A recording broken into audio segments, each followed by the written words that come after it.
అందరికీ నమస్కారం. ఈరోజు కథ జాబిల్లి కోసం పార్ట్ 69 రచించిన వారు శాలిని గారు. ఇక కథలోకి వెళ్ళిపోదాం. కార్తీక్: రేయ్, ఈ వీడియో నేను కూడా ఇప్పటి వరకు చూడలేదురా. నేనే అంటే నాకన్నా రాడికల్గా ఉంది. నాకొద్దురా బాబు ఈ అమ్మాయి అంటాడు కార్తీక్. గుడ్ డెసిషన్ రా. అయినా ఆ కంచు ఎక్కడ దొరికిందిరా బాబు అంటాడు రఫీ.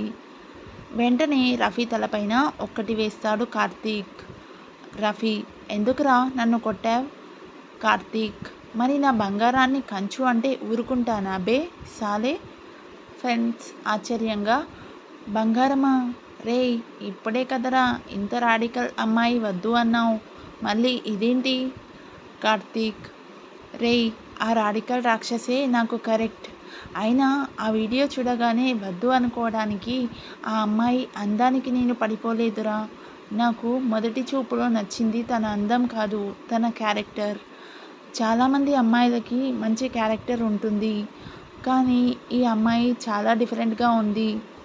ఒక ప్రాబ్లమ్ని చాలా డిఫరెంట్గా సాల్వ్ చేసే తన యాటిట్యూడ్ నాకు చాలా బాగా నచ్చింది.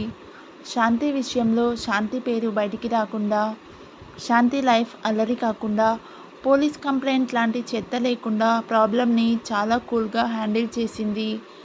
అప్పుడు కూడా ఇదెక్కడి రాక్షసి అనుకున్నాను.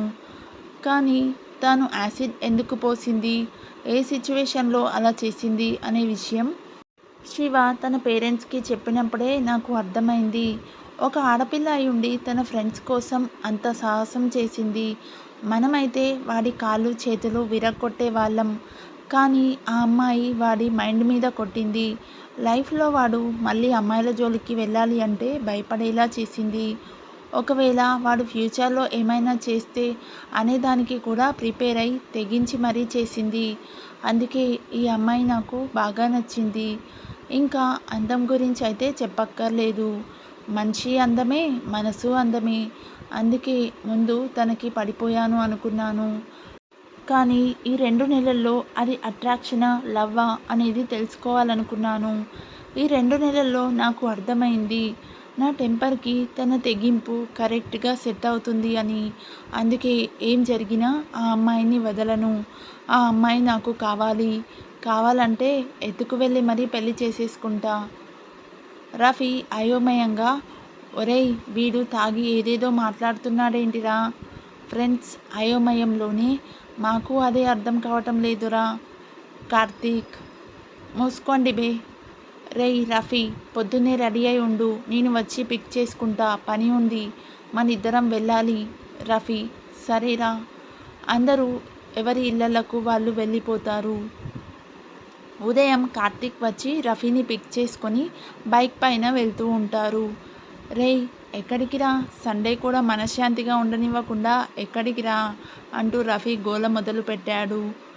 నువ్వే కదా నిన్న పేరు పెట్టావు కంచు అని. తన దగ్గరికే, చూసి 2 months అయింది.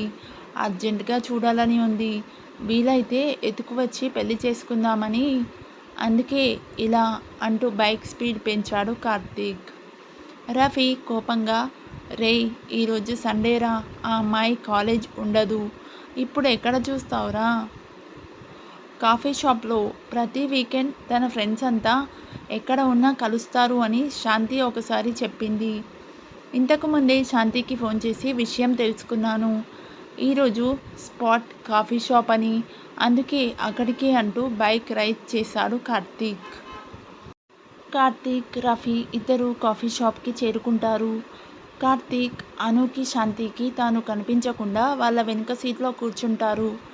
అనుకి అంత దగ్గరలో ఉండేసరికి కార్తీక్ గుండె వేగం ఒక్కసారిగా పెరిగిపోతుంది.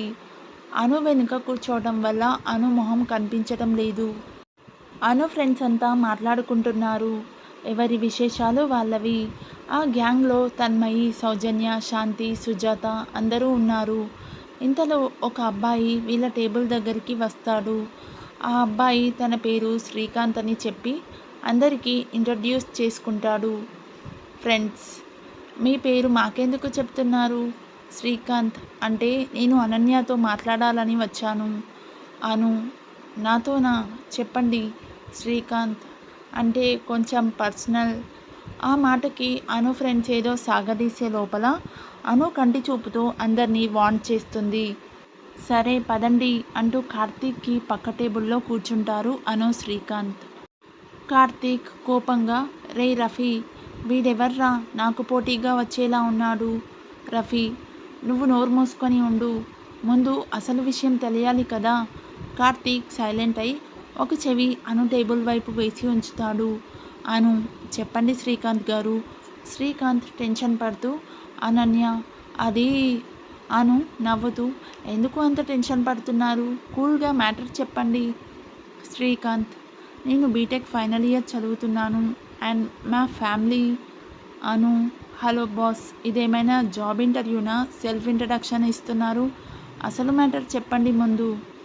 శ్రీకాంత్, అది నేను మిమ్మల్ని చాలా రోజుల నుంచి లవ్ చేస్తున్నాను. ఆ మాటతో కార్తీక్ నెత్తి మీద పిడుగుపడినట్లయింది. అను ఫ్రెండ్స్ కూడా ఆ మాట విని నవ్వుకుంటారు, అను గురించి తెలుసు కనుక. అను లైట్గా, ఓస్, ఇది చెప్పడానికేనా ఇంత టెన్షన్ అవుతున్నారు. కార్తీక్ చిరాకుగా, ఇదేంటి ఇంత లైట్ తీసుకుంటుంది, లాగిపెట్టి కొట్టకుండా. శ్రీకాంత్, అంటే మీకు ఓకేనా. అను, ఓకే సంగతి తర్వాత చూద్దాం కానీ ముందు పదండి పెళ్లి చేసుకుందాం అంటూ శ్రీకాంత్ చేయి పట్టుకుంటుంది. కార్తీక్, రఫీ ఇద్దరూ షాక్ అవుతారు. శ్రీకాంత్, పెళ్ళేంటి. అను, మరి నువ్వు ప్రేమిస్తున్నావు అనగానే నేను కూడా ఓకే అని చెప్పి రోజు మార్నింగ్ నువ్వు గుడ్ మార్నింగ్ అని విష్ చేసావో లేదో చూసుకుంటూ, షాపింగ్లకి నిన్ను తిప్పమంటూ, రెస్టారెంట్కి తిరుగుతూ, సినిమాకి వెళ్ళి కార్నర్ సీట్లో పాప్కార్న్ పెట్టుకొని కూర్చొని దరిద్ర పనులు అన్నీ చేసి నైట్కి ఇంటికి చేరుకొని గంటలు గంటలు ఫోన్ మాట్లాడుకొని గుడ్ నైట్ మెసేజ్ పెట్టి పడుకుని డైలీ ఇదే పనిగా పెట్టుకొని నా లైఫ్ని నాశనం చేసుకోవాలా. ఎలా కనిపిస్తున్నాను బాస్. రఫీ చిన్నగా, రేయ్ కార్తీక్, 2 months ముందు నువ్వు శ్వేతతో చెప్పిన అదే డైలాగ్ రా. కార్తీక్ షాక్తో, అవునురా. శ్రీకాంత్, అనన్య ప్లీజ్ ఒక్కసారి నేను చెప్పేది విను ప్లీజ్. అను, సరే చెప్పు బాస్. శ్రీకాంత్, అనన్య, నిన్ను 3 months నుంచి చూస్తున్నాను. నువ్వు చాలా స్పెషల్ అమ్మాయివి, అందుకే నాకు చాలా బాగా నచ్చావు. నీ అందమైన కళ్ళు, ఎప్పుడూ చెరగని నీ పెదవులపైన చిరునవ్వు నాకు బాగా ఇష్టం. శ్రీకాంత్ మాటలకు కార్తీక్ చూపులు ఒక్కసారిగా అను కళ్ళ వైపుకు చూస్తాడు. అలా చూస్తూనే ఉండిపోతాడు. ఓరి నాయనో, ఏంటి ఈ రాక్షసి కళ్ళు ఇంత బాగున్నాయి. ఆ నవ్వేంటిరా బాబు, ఇంతవరకు సరిగ్గా చూడలేదు కానీ చాలా టెంప్టింగ్గా ఉంది. క్యారెక్టరే కాకుండా ఈ రాక్షసి అందానికి కూడా పడిపోయానా ఏంటి అనుకుంటూనే అనుని చూస్తున్నాడు కార్తీక్. శ్రీకాంత్, అందుకే నిన్ను మిస్ చేసుకోవాలి అనుకోవడం లేదు, అందుకే నీకు ప్రపోజ్ చేయాలని వచ్చాను. అను, మీ కాంప్లిమెంట్స్కి థ్యాంక్స్ శ్రీకాంత్. మీరు 3 నెలల నుంచి కాదు 3 సంవత్సరాల నుంచి నన్ను చూస్తున్నా అబ్బాయిల వైపు కన్నెత్తి చూడాల్సిన అవసరం నాకు లేదు. ఇంకా మీ ప్రపోజల్ గురించి అయితే నాకు నా కళ్ళలో నీళ్లు రాకుండా, నా నోటి మాటతో కాకుండా నా మనసు అర్థం చేసుకొని నన్ను గుండెల్లో పెట్టుకొని చూసుకునే అబ్బాయిని పెళ్లి చేసుకోవాలనుకుంటున్నాను. ఇంకా ప్రేమ గురించి నేను ఆలోచించాలి అనుకోవటం లేదు. ఎందుకంటే నాకు నా స్టడీస్, నా గోల్, నా అమ్మ ఇవే నాకు ముఖ్యం. సో మీ ప్రపోజల్ని నేను యాక్సెప్ట్ చేయలేను. శ్రీకాంత్, పోనీ నీకు ఎంత టైం కావాలంటే అన్ని రోజులు నేను వెయిట్ చేస్తాను. అను, నేను ఒకసారి డెసిషన్ తీసుకుంటే చేంజ్ చేసుకోను అండ్ ఒకసారి వద్దనుకుంటే మళ్ళీ ప్రాణం పోయినా అది కావాలని కోరుకోను. ఇప్పుడు నా లైఫ్లోకి మీరు కూడా వద్దు అనుకుంటున్నాను. మీకు అర్థమైందని అనుకుంటున్నాను శ్రీకాంత్. శ్రీకాంత్, అర్థమైంది, కానీ నీలాంటి అమ్మాయిని మిస్ అయ్యాను అనే ఫీలింగ్ ఎప్పటికీ నాకు ఉండిపోతుంది. Bye. Anu, Srikanth, I'm so sorry. Srikanth, no Ananya, నీ విషయంలో నువ్వు చాలా క్లారిటీగా ఉన్నావు, నేనే నిన్ను డిస్టర్బ్ చేశాను, సారీ, బాయ్. శ్రీకాంత్ అక్కడి నుంచి వెళ్ళిపోతాడు. కార్తీక్ చూపు మాత్రం అనుని వదిలిపోవడం లేదు. అను ఫ్రెండ్స్ అంతా అను దగ్గరికి వస్తారు. అందరూ కోపంగా అను వైపు చూస్తారు. అను, మీకేమైందే ఫేస్లు అలా పెట్టారు.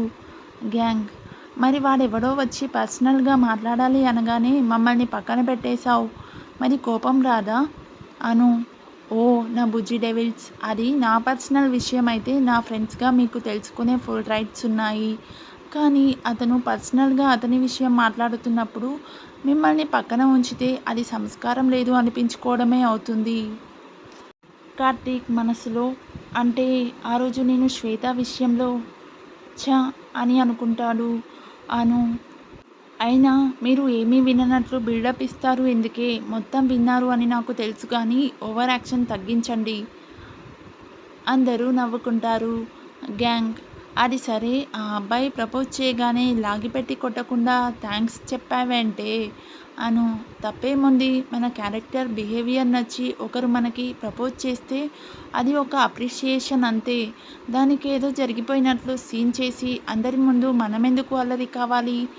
దానికెందుకు పెద్ద సీన్ చేసుకోవడం? వాడు ప్రపోజల్తో ఆగకుండా ఏమైనా ఎక్స్ట్రాలు చేస్తే అప్పుడు చూపించాలి అమ్మాయిలంటే ఏంటో. గ్యాంగ్. కరెక్ట్.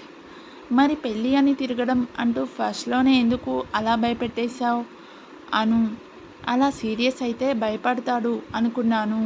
కానీ అతని బిహేవియర్, మాట తీరు చూస్తే అమ్మాయిలకి రెస్పెక్ట్ ఇచ్చేవాళ్ళ అనిపించాడు. అందుకే కూల్గా పెళ్ళి మీద, ప్రేమ మీద నా మనసులో మాట చెప్పి రిజెక్ట్ చేసేశాను. గ్యాంగ్. మరి నువ్వేదో తప్పు చేసినట్లు ఎందుకు సారీ చెప్పావు? అను. నేను సారీ చెప్పింది నేనేదో తప్పు చేశానని కాదు. తప్పు మన వల్ల జరిగినా జరగకపోయినా, మంచికైనా చెడుకైనా సారీ అనే ఒక చిన్న మాట చెప్తే ఎదుటి వ్యక్తికి రిలీఫ్ ఇస్తుంది అన్నప్పుడు చెప్పటంలో తప్పు లేదు కదా. అను మాటలు కార్తీక్ని ఏవో ఆలోచనలో పడేశాయి. గ్యాంగ్. నిన్ను అర్థం చేసుకోవడం చాలా కష్టం తల్లి. అను. నన్ను మీరు ఏమీ అర్థం చేసుకోనక్కర్లేదు. రేపు నన్ను చేసుకునే నా మొగుడు అర్థం చేసుకుంటే చాలు. గ్యాంగ్. ఓహో. కార్తీక్ తనలో తాను నవ్వుకుంటాడు. అను. హే ఆపండి, ఇంతకీ నా ఐస్ క్రీమ్ ఏది? గ్యాంగ్. కాఫీ షాప్లో కూడా ఐస్ క్రీమ్ ఏంటే? అను. కాఫీ షాప్లో ఐస్ క్రీమ్ తినకూడదు అని రాజ్యాంగంలో రాసుందా? శాంతి. లేదు తల్లి, ఉండు ఇప్పుడే తీసుకువస్తాను. గ్యాంగ్. హే అను. అను. ఏంటి? గ్యాంగ్. చాలాసేపటి నుంచి ఆ అబ్బాయిలు మన వైపే చూస్తున్నారు అని నా డౌట్. ఆ మాట వినగానే కార్తీక్, రఫీ వాళ్ళ గురించి అని అర్థమై ఫేస్లు పక్కకి పెట్టుకున్నారు. అను. అబ్బాయిలన్నాక అమ్మాయిలని చూడక అమ్మమ్మలను చూస్తారా? లైట్ తీసుకో, ఏవైనా ఎక్స్ట్రాలు చేస్తే అప్పుడు చూద్దాం అంటూ శాంతి తీసుకువచ్చిన ఐస్ క్రీమ్ తింటుంది అను. కార్తీక్. చిన్నపిల్లల ఐస్ క్రీమ్ తింటున్న అనుని చూసి చెయ్యి అడ్డు పెట్టుకొని చిన్నగా నవ్వుకుంటాడు. అను ఫ్రెండ్స్ అంతా బాయ్ చెప్పుకొని వెళ్ళిపోతారు.